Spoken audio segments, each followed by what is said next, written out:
ఏ ఇండస్ట్రీలోనైనా హీరోయిన్గా నిలదొక్కుకోవాలంటే అందంతో పాటు అభినయం, అందుకు అవసరమైన అదృష్టం ఉండాల్సిందే. ఎంత గ్లామరస్గా కనిపించినా హీరోయిన్గా తెరపై కనిపించేది కొంతకాలమే. అయితే కెరియర్ మొదలెట్టి 25 అవుతున్నా స్టార్డమ్ తగ్గకపోవడం త్రిష లాంటి కొంతమంది విషయంలోనే జరుగుతుంది.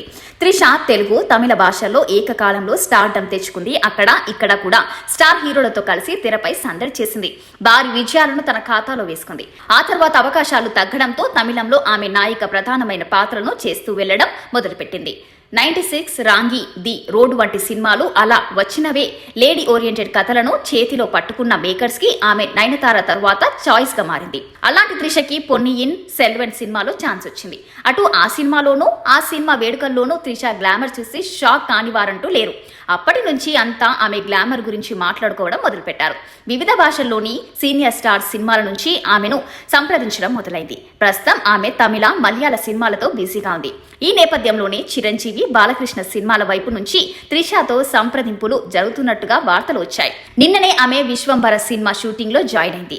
స్టాలిన్ తర్వాత ఇంతకాలానికి ఆమె చిరు జోడీగా ఛాన్స్ దక్కించుకోవడం నిజంగా విశేషమే. ఇక బాలకృష్ణ, వెంకటేష్, నాగార్జున వంటి స్టార్స్ పక్కన కూడా ఆమె మెరిసే అవకాశం లేకపోలేదు. మొత్తానికి త్రిష తన గ్లామర్ తో మిగతా సీనియర్ హీరోయిన్లను, కొత్త హీరోయిన్లను కలవరపెడుతుందనే అనుకోవాలి.